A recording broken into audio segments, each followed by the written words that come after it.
बाकी नहीं आएंगे, पता नहीं।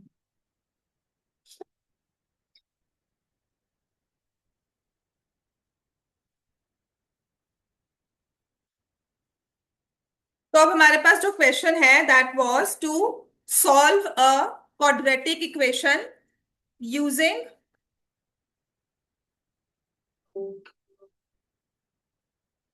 Splitting of middle term, factorising. ठीक है। और हमने इन सब में क्वेश्चंस किए थे, जिसमें से स्टार्टिंग अगर आप ये कर सकते हो, 1/x-3 plus 2/x-2 equals to 8/x। इसको सॉल्व करो। इसमें भी आएगा सॉल्व फॉर x। बस इसमें इतना होता है कि जब हमारी फाइनल क्वाड्रेटिक इक्वेशन बन जाती है, so then we use splitting of middle term to get the answer. हमारा आंसर स्प्लिटिंग से आ जाता है।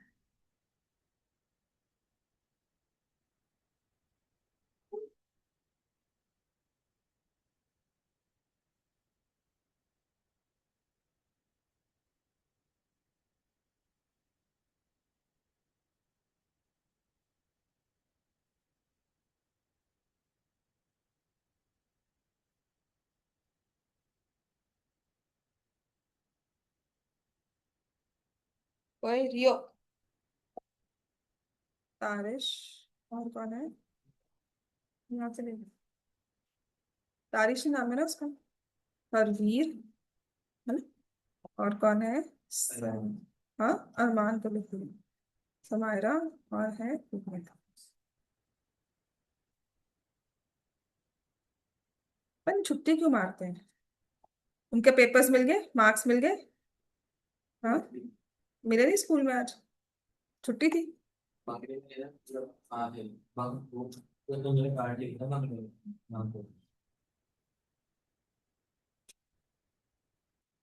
तो इसमें हमने क्या करना है? हमने एलसीएम लेना है।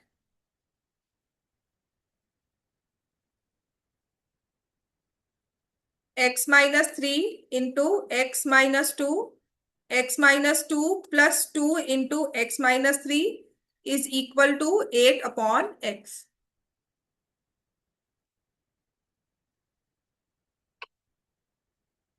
सॉल्व करके क्रॉस मल्टीप्लाई करो, बिकॉज अब नेक्स्ट मैं आपको करवाऊंगी सॉल्विंग थ्रू डिस्क्रिमिनेंट मेथड। बहुत जरूरी है फॉर्मूला मेथड से क्वेश्चंस को सॉल्व करना। एंड सेकंड थिंग, जब हम फॉर्मूला मेथड यूज करते हैं तो उसको आप बाय डिफॉल्ट अपने पॉलिनोमियल्स में भी यूज कर सकते हो एज रफ वर्क। जो फैक्टर्स ना बन रहे हो, नहीं समझ में आ रहा क्या करना है, तो आप उसको कर सकते हो। और उसमें मैं कैसे आपको समझा दूंगी किस तरह से आपको उसको बैकवर्ड लेके जाना है, ताकि आप वहां पे स्टेप बाय स्टेप अपना फैक्टराइजेशन सिखा सको, दिखा सको।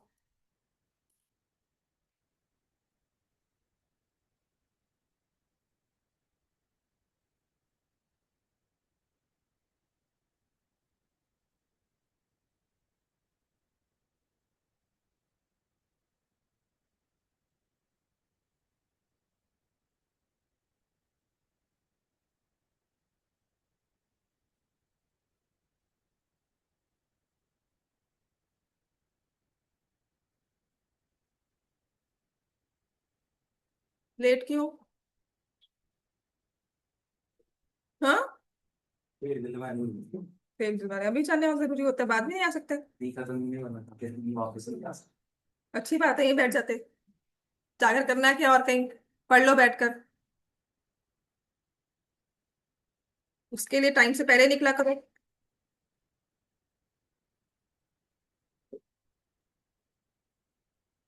अरमान नहीं आएगा, मार्क्स मिल गए? हाँ, तेरे तेरे सैटरडे, अच्छा सैटरडे, हाँ ठीक है। मैं फ्राइडे में ढूंढती हूँ।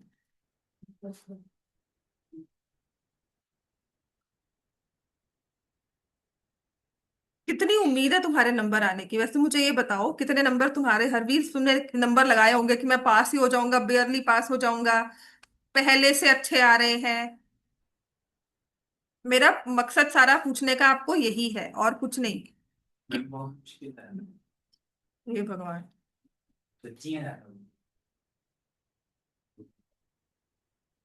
मुश्किल तो आने चाहिए। मुश्किल तो नहीं था। तू पढ़ नहीं रहा है।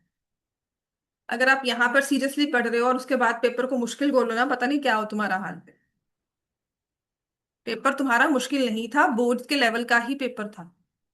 तुम्हारा सिर्फ कमी पता क्या है, तुम पढ़ नहीं रहे हो रेगुलर। तुम्हें मैथ्स में एक्स्ट्रा मेहनत करनी ही है। अब वो बाय डिफॉल्ट करनी ही पड़ेगी, ठीक है। सेकंड चीज पता क्या है, मुझे नहीं पता आप इससे पहले कौन सी क्लासेस में थे या नहीं थे। आपको जितनी प्रैक्टिस करवानी चाहिए ना उतनी नहीं करवाई गई। सीरियसली, क्या तुमने खुद से नहीं की हुई, टीचर्स ने भी तुम पर ध्यान नहीं दिया कि आ रहे हो क्लास में बैठ रहे हो। मे बी स्ट्रेंथ ज्यादा हो, चल दो बच्चे बैठे हैं, नहीं पढ़ रहे कोई बात नहीं। और तुम वो भी ऐसे कि नहीं पढ़ रहे तो कोई बात नहीं, हम पे ध्यान ना दो बस, है ना। हाँ, नंबर आ तो रहे, जितने आ रहे हो उतने में हम खुश हैं। नहीं मैम, इस बार तो मैं सारा संडे बैठ के पढ़ा था। सारा संडे नहीं बेटा, पूरा महीना, पूरे संडेज लगाने हो। बाकी सब छोड़ना होगा सीरियसली। अगर नंबर लेने हैं ना और मेरे पास आ रहे हो, सच में कह रही हूँ मैं तो। लिमिटेड बच्चे होते हैं ना, तो फिर ध्यान होता है कि हर बच्चा एक थोड़ा अपने लेवल से ऊपर तो उठ के जाए ना। उसके लिए सिर्फ मेहनत करनी है। आपको मैं क्वेश्चंस दे दूंगी, रोज पढ़कर आना है, रोज कॉन्सेप्ट पढ़कर आने हैं, फिर कोशिश सोचना है कि हम किस तरह से, अब जैसे ये है, तुमने अब तक लिखना भी शुरू नहीं किया। हाँ, पेन ले फिर। पढ़ा हुआ ये देखो यहाँ पर, ये ले लो। पेन लो, लिखो। सीरियसली, जब मतलब even if I am talking, your focus should be on writing, कि मैम चुप कर जाओ, बोल रही हो फालतू में, हमें लिखने दो। This is the kind of commitment जो आपको मिलती है सीरियसली। और ऐसी वाली अगर आप लेकर आते हो ना अपने एटीट्यूड में, नंबर अपने आप ही आएंगे। जब पढ़ाई इस तरह से स्टार्ट करना शुरू कर देते हो कि I am focused on my studies. सिर्फ कॉपी करने से अच्छा है कि मैं बता सकूं कि आंसर, हम खुद आंसर पे पहुंच सके, कि मुझे यहाँ पर आपसे, मेरे लिखने से पहले आपके पास आंसर हो। बेसिक कैलकुलेशंस वहीं से करना शुरू करो।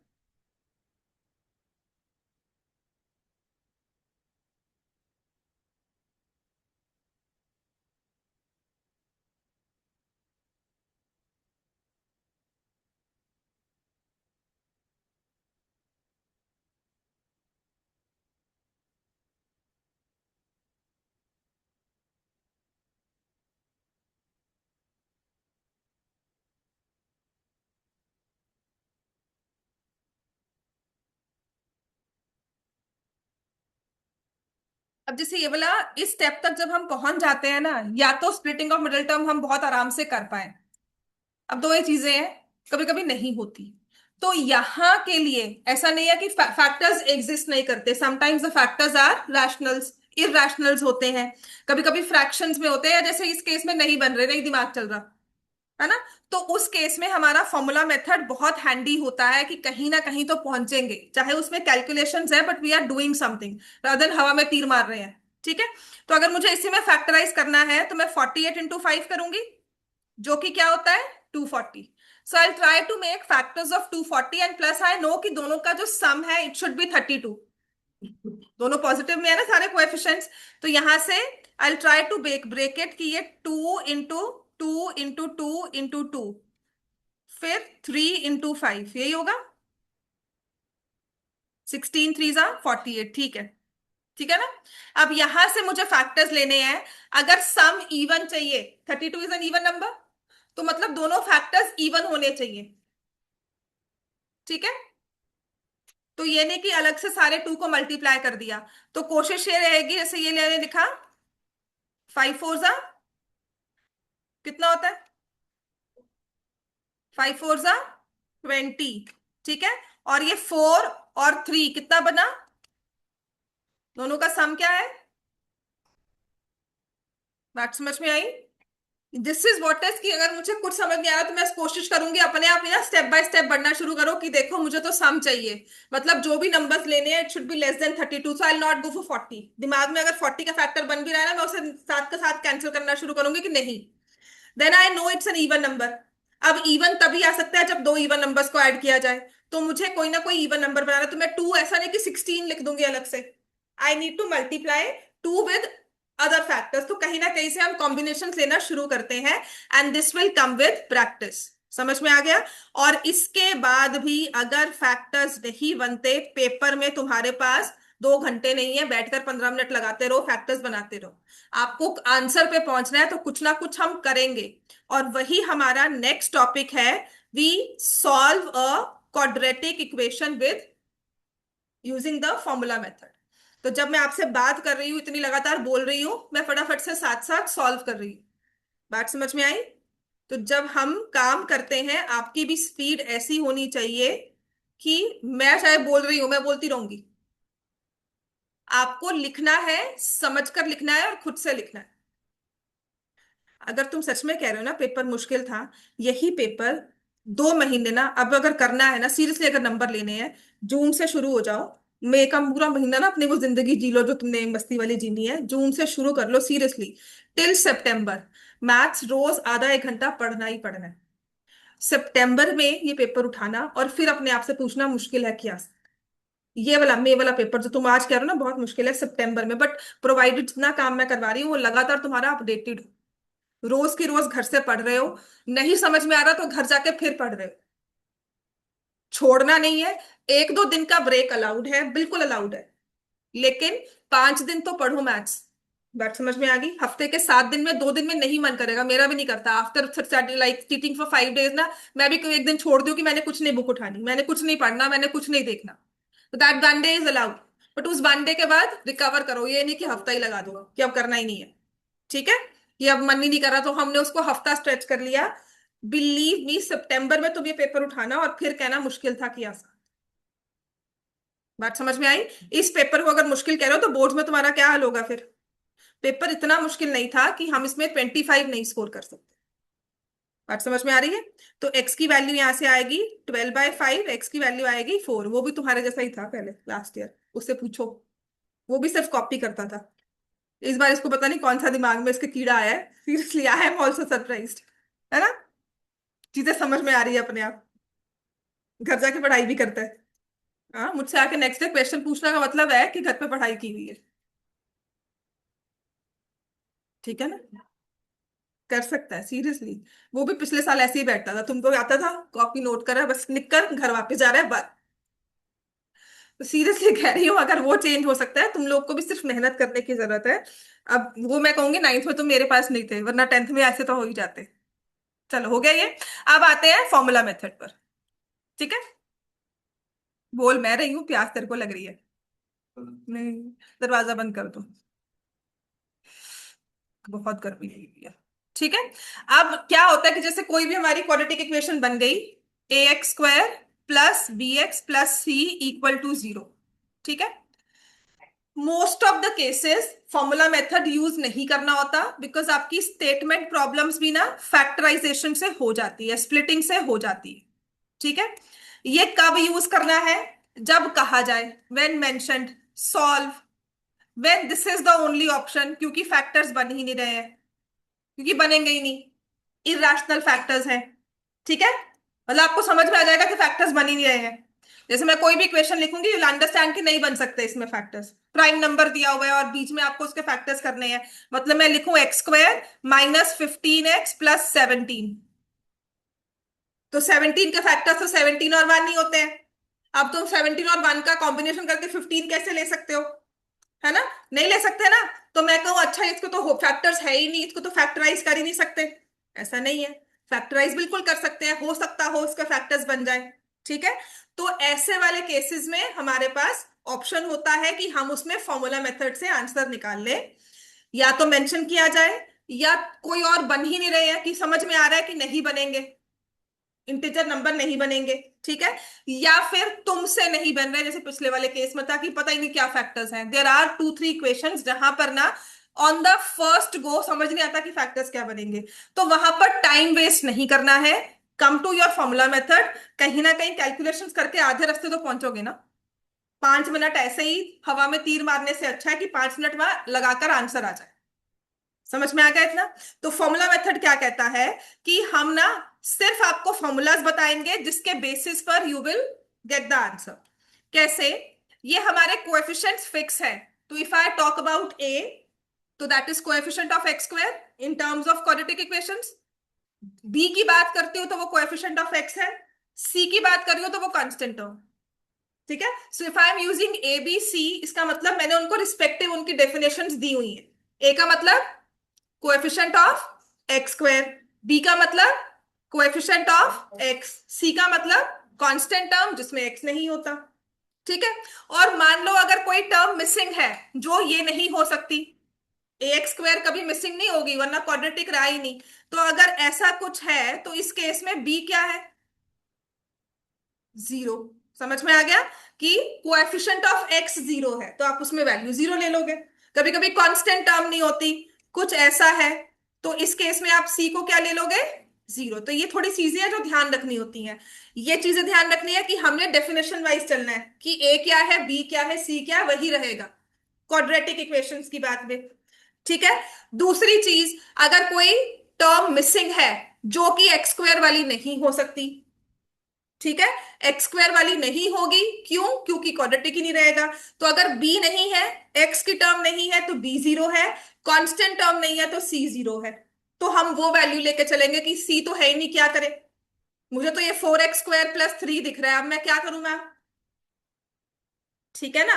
तो इसमें जो कॉन्स्ट जो हमारी एक्स वाली टर्म है मैंने कहा वो जीरो है, वो एक्स जीरो नहीं है, वो हमारा बी, उसका कोएफिशिएंट जीरो है। बात समझ में आ गई? फिर तीसरी चीज जो ध्यान रखनी है हमें, हमें नंबर्स को, टर्म्स को विद साइन लेना होता है ना। तो जब हमने लिखा 4x² - 3x + 7, ए की वैल्यू क्या है? बोलो, ए की वैल्यू क्या है? 4। बी की वैल्यू क्या है? -3। तो जब +4 बोला ना तो मुझे बड़ी खुशी हुई कि हाँ बच्चा समझ पा रहा है कि वो प्लस में है, उसको बात समझ में आ गई। तो सी क्या है? +7। Try to answer reason it like this कि मैं बी को क्या ले रही हूं? -3, मैं ए को ले रही हूं +4, सी को ले रही हूं +7। तो ये सब चीजें ना बैकग्राउंड में ध्यान में रखनी होती है। जैसे सड़क पे चलते हैं तो हम ध्यान में अब सिखाया इतना अच्छी तरह जाता है कि हम आगे पीछे सब देख के चलते हैं। यहां से दूर से कार दिख रही है, वहां से दिख रही है, पीछे से दिख रही है, सब जगह हमारी नजर होती है। तो ऐसे ही अब कोई बार बार नहीं बोलता कि बाहर यहाँ देखो वहां देखो। ठीक है, आप स्ट्रेट चल रहे हो but mind is going everywhere. तो ये सब चीजों का ध्यान रखना है और चलना है हमें। तो अब हमारा फॉर्मूला मेथड क्या कहता है कि आप क्या लिखोगे? सबसे पहले एक टर्म निकालोगे और उसको याद करोगे जिसे हम बोलते हैं डिस्क्रिमिनेंट। तो कभी कभी इन क्वेश्चंस को डिस्क्रिमिनेंट मेथड भी कहा जाता है, क्योंकि हम इसमें एक वैल्यू निकालते हैं और वो होती है डिस्क्रिमिनेंट। ठीक है, जिसे लिखते हैं डी।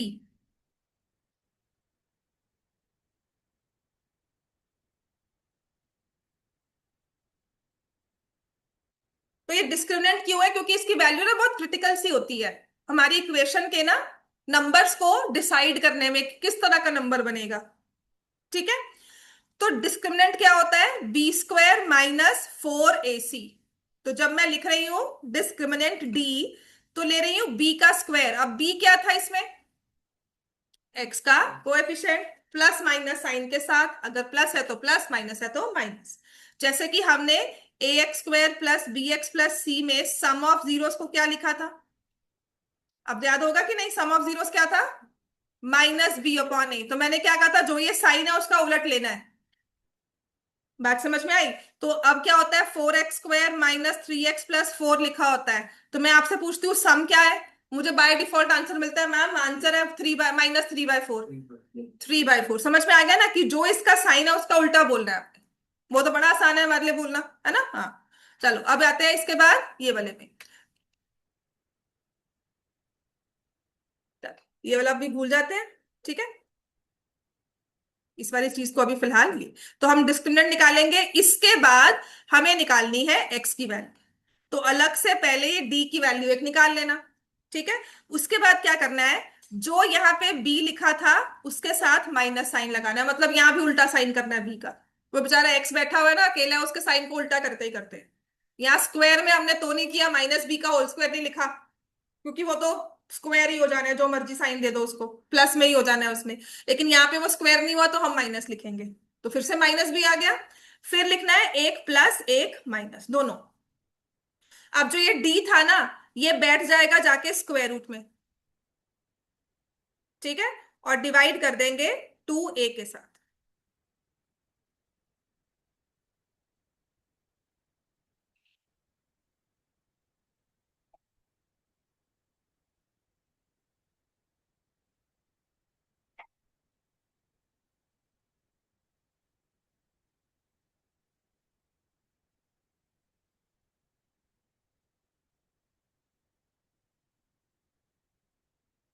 ठीक हो गया इतना?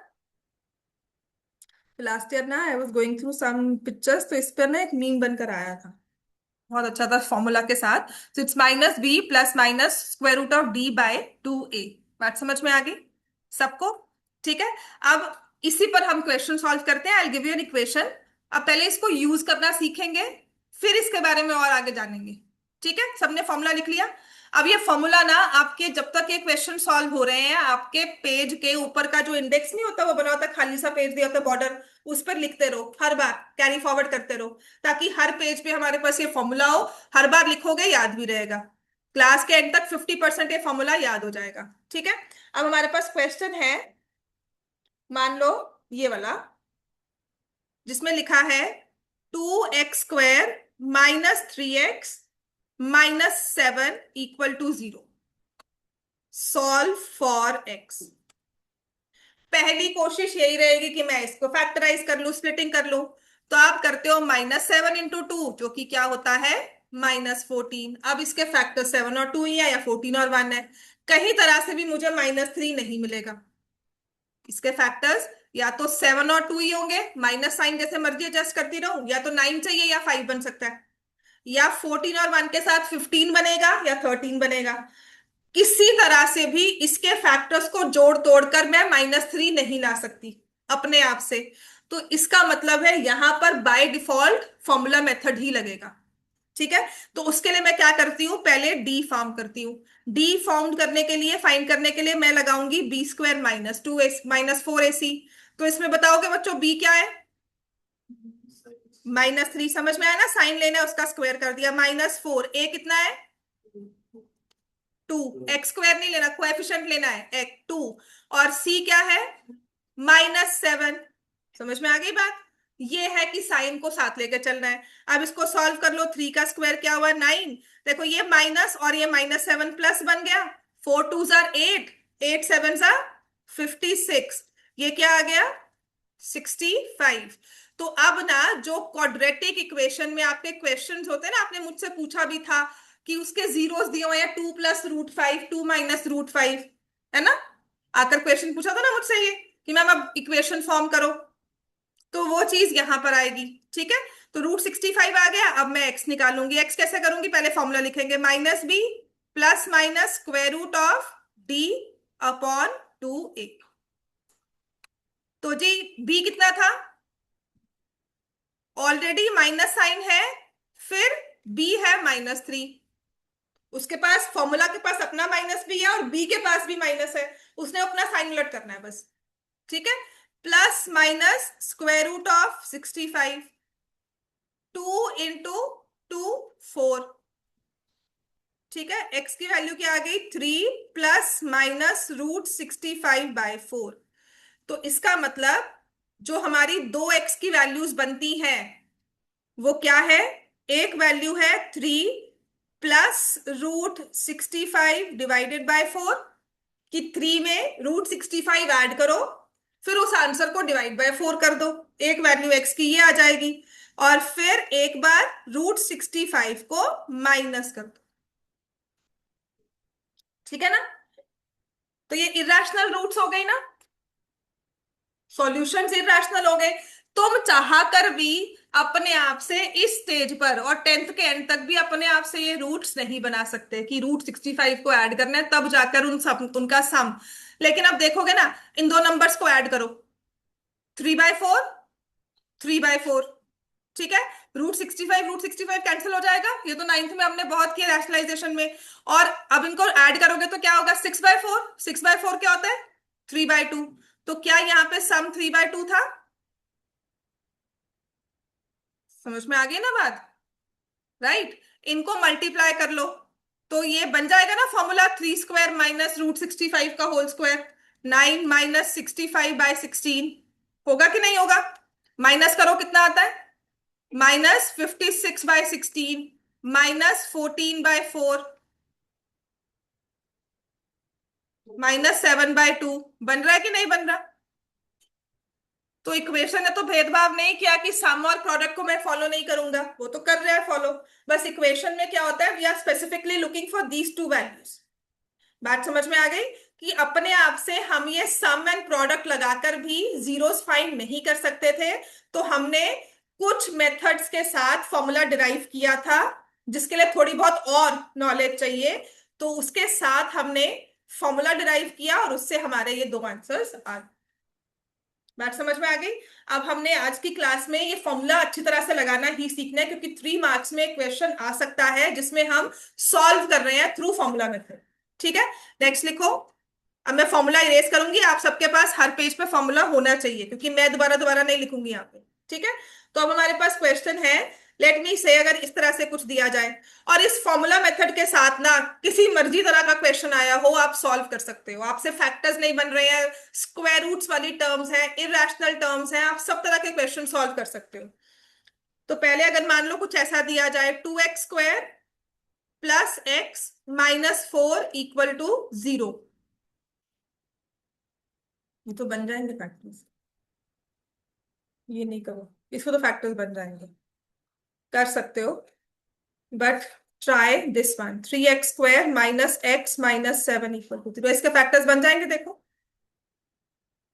2x² प्लस एक्स माइनस 4, 4 और 2 कितना हुआ? नहीं बनेंगे फैक्टर्स, नहीं बनेंगे।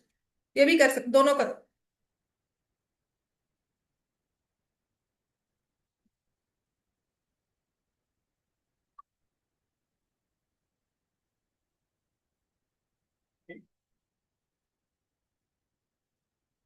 दोनों के ही नहीं बनेंगे। तो बड़े आराम से ना एक एक चीज करके करनी है। अगर फिर भी मुश्किल आता है ना कि एबीसी नहीं लिख पा रहे हैं, तो अपने लिए रफ में लिख लो कि यहाँ पर ए किसके इक्वल है, व्हाट इज ए, 2। बी किसके इक्वल है, +1। सी किसके इक्वल है, पहले हमने डी निकालना है।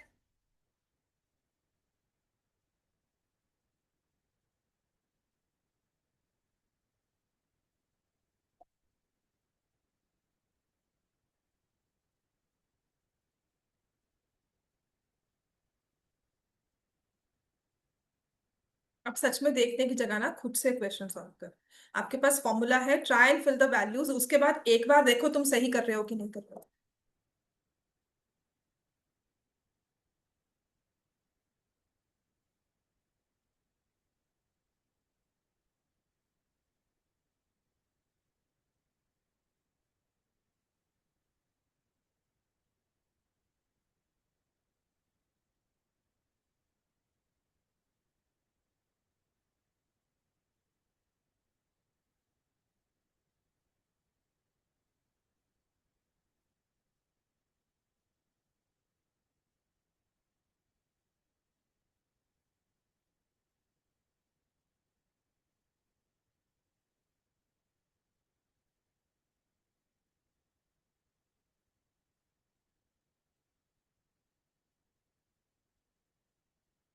ऐसे ही सेकंड वाला क्वेश्चन सॉल्व करो।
हाँ जी, हो गया बेटा सबका ये।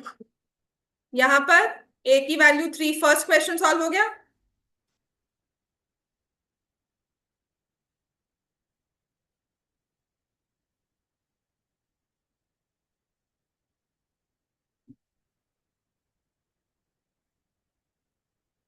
बी की वैल्यू -1, सी की वैल्यू -7।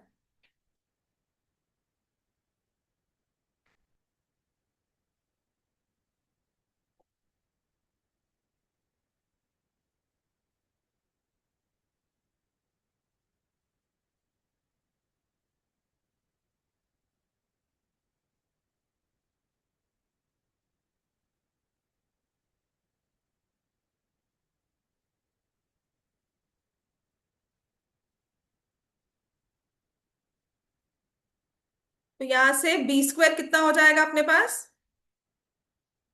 बी कितना है? -1 का होल स्क्वायर, -4 × 3 × -7, 112 और 7 84 हो गया, तो +84 हो गया, ये आ जाएगा 85।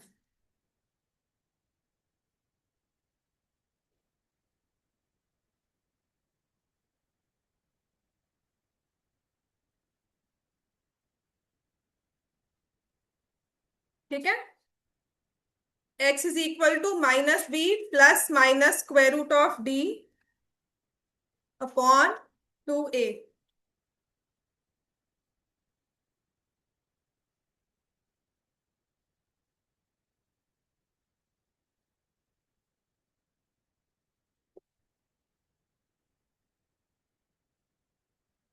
सो this is 1 plus minus square root of 85/6। हो गया बच्चों?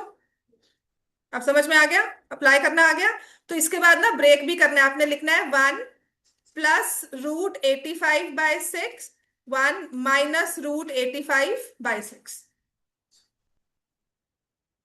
क्या हो गया था? हो गया इतना? नेक्स्ट लिखो। ठीक है। अब जैसे ये वाली नेक्स्ट वाली इक्वेशन लिखूंगी ना, ये थोड़ी मिसलीडिंग वाली इक्वेशन होती है। कैसे? देखो समझ में लगेगा कि फैक्टर्स बन रहे हैं। जैसे ये 4x² -7x + 2 = 0।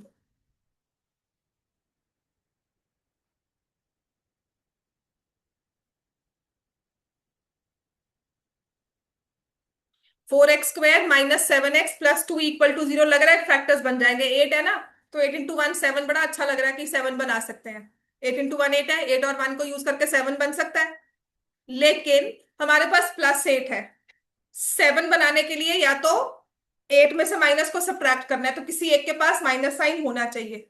तो ये फैक्टराइज नहीं होगा स्प्लिटिंग ऑफ मिडिल टर्म से, ये मिसलीडिंग क्वेश्चन है। So if you will try to split it, आप हद से हद इसको ना इस तरह से लिखने की कोशिश करोगे, तो लास्ट में आकर क्या होता है, यहां से 4x कॉमन लिया, ये x - 2 आएगा, फिर आप कहते हो यहां पर ये x जबरदस्ती इसको बना देते हो कि ये प्लस नहीं है माइनस ही है।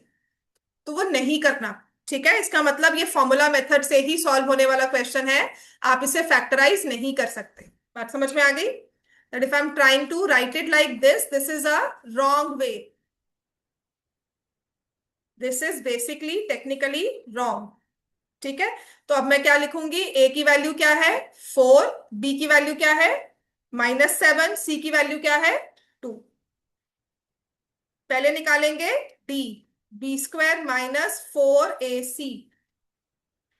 बी का स्क्वायर क्या है? -7 का स्क्वायर। ए कितना है? 4 और सी कितना है? 2।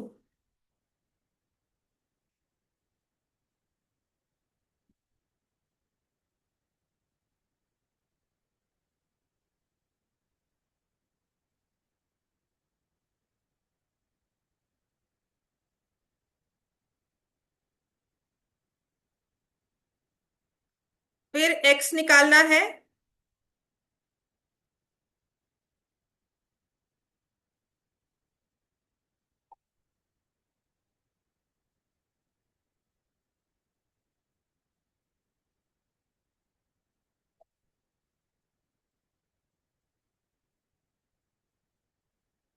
अब जिन बच्चों की ना वो इरैशनल कोएफिशिएंट्स वाले नंबर्स नहीं वाले क्वेश्चंस ने जान खाई हुई थी ना कि वो कैसे फैक्टराइज होगा, you can go by this method.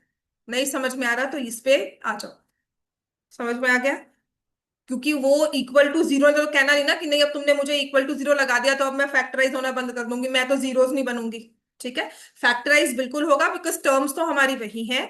Graphically हमारा मतलब चेंज हो जाता है, मैंने आपको समझाया भी था इस बात के लिए। ठीक है, तो एक दो क्वेश्चन वो करवा दूं अब। ठीक है, जैसे कि ये क्वेश्चन है X square plus 2√2x minus 6 equal to 0।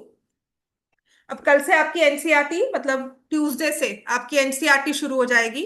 Monday will be an off. Tuesday से एनसीईआरटी शुरू हो जाएगी। कल तो संडे है, छुट्टी है। एक दिन छुट्टी कर सकते हैं, आपका सिलेबस अभी पेपर्स वगैरह सब हो चुके हैं आपके। ठीक है, तो ये वाला जैसे क्वेश्चन है, अब नई फैक्टर्स बन रहे हैं, नहीं समझ में आ रहा कि 3 2 3, और इसको मैंने आपको समझाया कि ये 6 है। 6 को हम 3 और 2 में ब्रेक करेंगे, है ना? और √2 के साथ जो नंबर है वो स्क्वायर रूट में नंबर वो 2 है, तो मैंने इसको √2 लिख दिया। अब इस 3 के दो फैक्टर्स को ना, जो बचा नंबर, आपको √2 के साथ भेजना है। तो +3 प्लस -1, कुछ इस तरह से। अगर ये नहीं समझ में आता है तो आप लिख सकते हो ए की वैल्यू कितनी है 1, बी की वैल्यू कितनी है 2√2, सी की वैल्यू कितनी है, डी निकाल सकते हो, निकालो। बी का स्क्वायर -4 × 1 × -6, कि जिनकी वो क्वेश्चन 3 मार्क्स का पक्का है और ऐसा वाला कुछ एक्सप्रेशन आ गया तो वहां बैठकर क्या करना चाहिए हमें, है ना? तो वहां पर रफ में पेंसिल के साथ इसे सॉल्व कर लो, और उसके बाद क्या करना है वो भी मैं समझा दूंगी कि how to get into factorisation. ठीक है, 8 + 24 हो गया, 32 हो जाएगा। अब देखो एक्स क्या कह रहा है, -b plus minus square root d/2a। तो -2√2 प्लस माइनस √32/2 आ गया ना ये। अब √32 को फैक्टराइज कर सकते हो, नाइन्थ में इतना तो किया ना, इरेशनल नंबर है, इसको बिल्कुल ब्रेक करना है। 32 क्या होता है, 2 × 2 × 2 × 2 × 2, 5 बार 2 आता है। तो कितने 2 बाहर निकल जाएंगे, 2, तो 4√2 हो गया ये।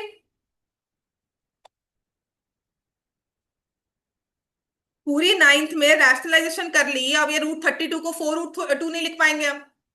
हाँ, कहाँ पे अटके हो? हाँ, तो बी स्क्वायर है। नहीं बेटा, यहाँ पे बी ही होता है, यहाँ स्क्वायर नहीं, क्योंकि वो स्क्वायर रूट लेकर आया है अपने साथ। बी स्क्वायर नहीं होता है ना? हाँ, ठीक है। अब देखो क्या ये -2√2 और +2√2 कैंसिल हो रहे हैं, मतलब ऐड सब्ट्रैक्ट हो रहे हैं, प्लस माइनस है ना ये। तो एक बार इसको सब ऐड करोगे,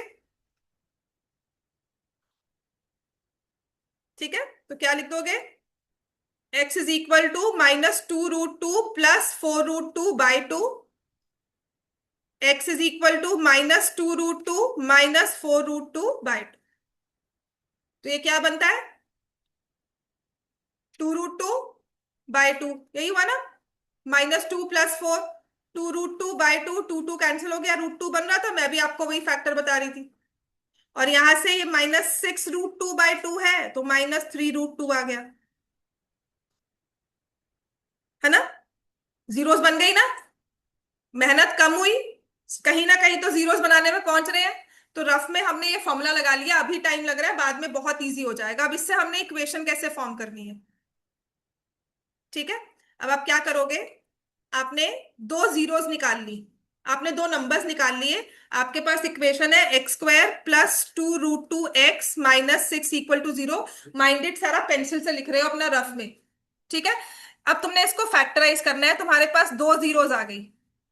आप इसे ऐसे लिख सकते हो कि देखो, मैं लिख रही हूं x², जो माइनस वाली रूट है ना, मतलब साइन चेंज करना है आपने। आप यहां लिख दोगे +3√3x minus √2x minus 6 equal to 0। एक तो ये चीज है, नहीं समझ में आ रहा ना, तो आप ये कर सकते हो कि x की वैल्यू क्या है, -3√2। तो x +3√2 फैक्टर है, ऐसे ही x की वैल्यू है √2, तो x - √2 फैक्टर है। तो इन दो टर्म्स को मल्टीप्लाई कर दो, x+3√2, बड़े आराम से x-√2। ये तब है जब हमारे स्क्वायर रूट वाले क्वेश्चन सॉल्व नहीं होते। अब क्या करोगे, x × x लिख दोगे, x²। फिर इसको मल्टीप्लाई करोगे 3√2x, फिर इसको मल्टीप्लाई करोगे और फिर लिख दोगे -6। देखो ये फैक्टर्स, मतलब आपने ये अपने रफ में किया। अब फेयर में क्या क्या स्टेप्स उतारोगे, ये थोड़ा प्रैक्टिस के साथ आएगा। कि पहले तो मैंने ये स्टेप लिख दिया, ठीक है, I will write this step.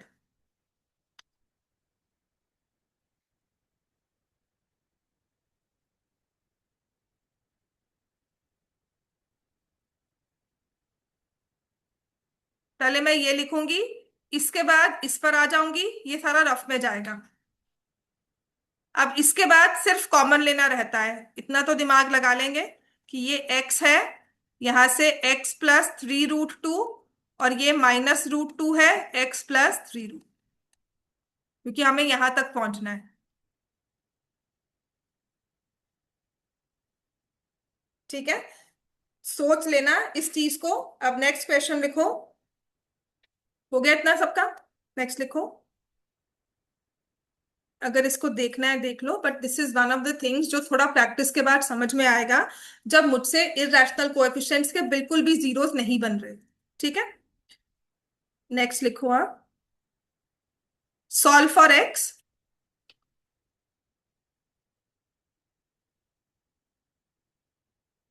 1/x+1, ये 3 मार्क्स के लिए क्वेश्चन आ जाता है।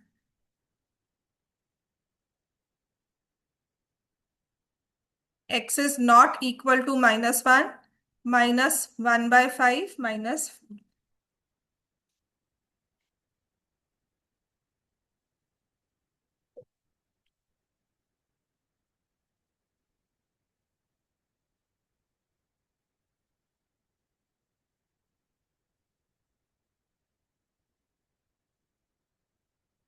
एलसीएम लो,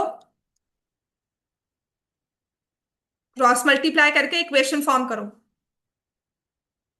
एलसीएम तो ले सकते हैं इसमें।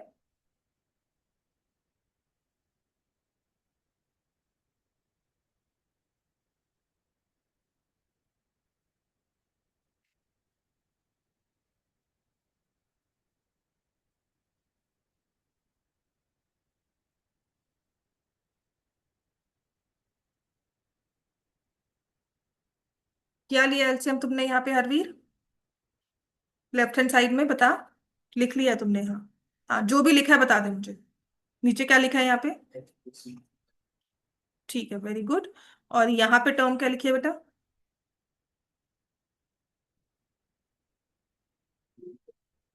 तुझे कैसे पता? नहीं, फीलिंग आ रही है तो लिखी क्यों है हमने फिर उसको? सही, छोड़ छोड़ छोड़, लेट लेट हिम थिंक। उसको सोचने में देख चुकी हूँ वो क्या लिखा है, देख चुकी हूँ उसकी पेन जो चला है ना, मैं देख चुकी हूँ यहाँ से। ठीक है, हाँ, क्या लिखा है तुमने यहाँ से? तुमने इसको x+1 ही ऊपर लिख दिया है ना? ये यहाँ नहीं जाना चाहिए? जाता है कि नहीं जाता? अब देख कंफ्यूजन आती है, देख नहीं समझ में आता ना, इस पर शर्माने वाली बात नहीं है ना कुछ है। अगर ये चीज नहीं सीखनी तो फिर फायदा ही नहीं है मैथ्स पढ़ने का। अब अगर तुझे 1/2 + 1/3 करना हो तो कैसे करेगा बता? नीचे क्या लिखेगा? हाँ, क्या होगा? 2 और 3 का एलसीएम क्या होगा? 6। फिर यहाँ क्या लिखते हो? 3 लिखते हो ना? क्यों, ये इधर पहुंचाया ना, तो ऐसे यहाँ पर भी इसको ऐसे ही पहुंचाना होगा। बात समझ में आई? मुझे नहीं पता तुम मैथ इतनी देर इतने सालों में कहाँ से कैसे करके आए हो, बट सच में you need to work on your basics. तो पहली बात तो ये जान लो, तुम्हारे बेसिक्स में बहुत ज्यादा बड़ी प्रॉब्लम है। उसके लिए सच में कह रही हूँ मेहनत करनी पड़ेगी। देख, अल्टीमेटली करनी तुम्हें ही है। यहाँ करोगे, कहीं और पढ़ोगे, जहां मर्जी पढ़ लो। ठीक है, आपको काम खुद ही करना है। थोड़ा एक्स्ट्रा एफर्ट तुम्हें खुद ही लगाना है ना? तो वो सोच लो कैसे करना है। मैं तो तुम्हारे पीछे पड़ी रहूंगी, अगर मेरे पास आओगे मैं पीछे पड़ी रहूंगी कि बेटा पढ़ लो और पढ़ लो, इसको ऐसे कर लो, इसको वैसे कर लो। I try till the end, है ना? उसके बाद अब तुम पहले जग जाओ या पेपर के टाइम पर बैक इन ना, 3 4 साल पहले एक बच्चा था, उसका मैथ्स में बिल्कुल इंटरेस्ट नहीं था, आई कुड सी। उसके पेरेंट्स पीछे पड़े हुए हैं, पता है वो पढ़ ही नहीं रहा है, घर पे दिमाग नहीं लगा रहा है। एंड में आकर ना उसकी एक बात से मुझे बहुत गुस्सा आया। कहता मैम मुझे ना मतलब लास्ट के एक हफ्ता जो पेपर का छुट्टी थी ना उसमें पढ़ रहा था, कहता अच्छा लग रहा है पढ़ना। ठीक है, अब अच्छा लग रहा है, मतलब अगर 15 दिन और मिल जाए ना तो मैं बहुत अच्छी तैयारी कर लूंगा। मैं कहा तू पूरा साल नहीं पढ़ा, तेरे साल पूरा साल मैं तेरे पीछे पड़ रही हूँ कि पढ़ ले, घर से प्रैक्टिस करके आ, और वो दिमाग लगा ही नहीं रहा है चीजों में, मतलब वो एफर्ट कर ही नहीं रहा है ना। उसके बाद हम कहते हैं कि नहीं हमें 4 दिन और मिल जाए। तो वो जो चीज उसने आकर मार्च में रियलाइज की, अगर वो पहले ही अप्रैल में, मैं कहती हूँ नवंबर में भी रियलाइज कर लेता तो कहीं ना कहीं इंप्रूवमेंट आ जाती। अच्छा उसके बाद पता क्या होता है, सबसे बुरा मुझे कब लगता है कि तुम्हें पता है तुमने पूरे साल मेहनत नहीं की, पेरेंट्स को पता है पूरे साल मेहनत नहीं की, फिर भी जब 65 आता है ना 100 में से, तो पेरेंट्स कहेंगे नहीं, ये नहीं कहेंगे अच्छे नंबर आ गए, वो कहेंगे 65 ही तो आए। आपको पता है आपका बच्चा नहीं पढ़ रहा, आपको पता है बच्चे को पता है कि मैं पूरे साल नहीं पढ़ा हूं, तो वो कैसे एक्सपेक्ट करता है कि मैं 80s में नंबर ले लूं? कोई मिरेकल थोड़ी होता है, कोई चमत्कार हो जाएगा कि नंबरों की बारिश हो जाएगी ऊपर से। तब तक मैं तभी तुम्हें मुझे लास्ट में ये ना सुनना पड़े कि मैम नंबर तो फिर भी नहीं आए। 8x² +4x +32x +16, 25x² और 6 5 30x हो जाएगा +5। तो यहां से 8x² 36x +16, 25x² 30x +5। तो यहां से माइनस कर देंगे, तो ये मेरे पास बन जाएगा 17x² -6x, यहां जाएगा -11, है ना। मैं कोशिश करती हूँ x² की टर्म को पॉजिटिव रखूं, तो शिफ्टिंग उस हिसाब से करती हूँ। तो मैं 25 को अगर यहां लेके जाऊंगी ना तो -25 हो जाएगा, है ना। फिर मुझे माइनस कॉमन लेना होगा, तो इससे अच्छा क्या है मैं 8 को यहाँ भेज देती हूँ, फिर बाकी टर्म्स को भी वैसे यहाँ यहाँ भेज दिया। समझ में आ गया, काम कम होता है एफर्ट कम लगता है। तो 17x² -6x -11, फिर फैक्टर्स बनाने की कोशिश करेंगे, 17 11 दोनों ही प्राइम नंबर है, बन रहे हैं फैक्टर्स, बन जाएंगे, 6 तो है ना। चल, फॉर्मूला मेथड से कर सकते हो, वैसे इसके फैक्टर्स बन रहे हैं, है ना।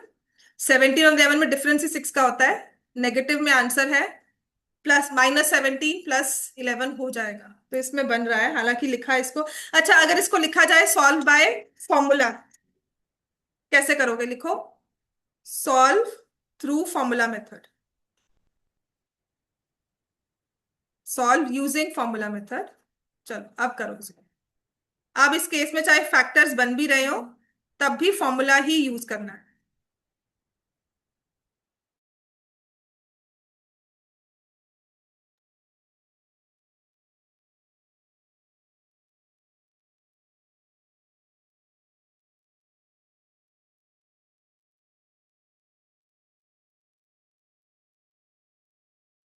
इसको फॉर्मूला मेथड से ही सॉल्व करना है, तो पहले डी निकालोगे।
तो 784 जो है वो एक परफेक्ट स्क्वायर है।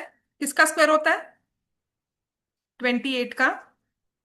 ठीक है, तो यहाँ पे बस यही चीज चेक करनी होती है, 784 के फैक्टर्स कर सकते हैं। समझ में आ गया? 2 आ जाएगा, 392 हो जाएगा। फिर 2 से करोगे 196 हो जाएगा। यहां तक 196 में दिमाग में कुछ चलेगा? है कोई 196 से कुछ दिमाग में चल रहा है? हाँ बस, समझ में आ गया। तो इसको डायरेक्टली 14 और 14 कर दोगे, आपके स्क्वायर रूट में 14 इंटू 2 आ गया। इतना समझ में आना शुरू हो जाएगा ना? बात समझ में आ गई कि जब भी आपको कोई इवन नंबर दिख रहा है ना, यहाँ पर कुछ नंबर जो फैक्टराइज कर सको, तो आप उसको करके देखो कि आपका वो परफेक्ट स्क्वायर हो जाए, स्क्वायर रूट हट जाए।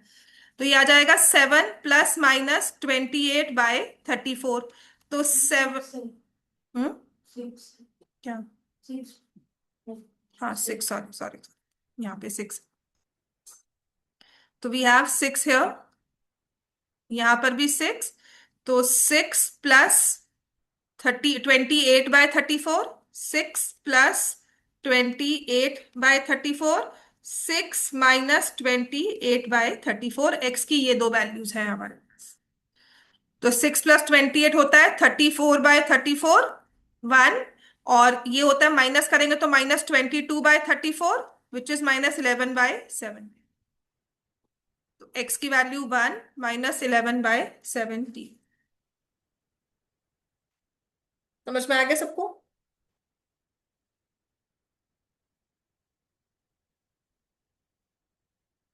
एक दो क्वेश्चंस और लिख लो जो घर से करके लाओगे प्रैक्टिस में। ठीक है, आपकी बुक के क्वेश्चंस हैं, डिलीट हो चुके हैं, तो चलो लिखो। आपकी बुक में ना एग्जांपल्स थे पहले, ये लिखो। और ये पेपर ना, ये क्वेश्चन बोर्ड पेपर में आए हुए हैं, ठीक है? पुरानी वाली बुक्स में थे, अब नई वाली एनसीईआरटी में चाहे नहीं होंगे। आपको सॉल्व करना है x + 1/x = 3। ये ना फॉर्मूला मेथड से ही होते हैं, ठीक है? तो नहीं, फॉर्मूला के अलावा भी हो जाएंगे। 1/x + 1/x - 2 = 3। आपको सॉल्व इसको पर फॉर्मूला मेथड से ही करना है, ठीक है?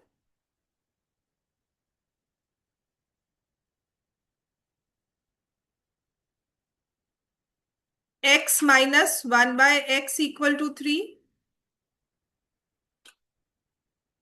1/x + 4 -1/x - 7 = 11/30।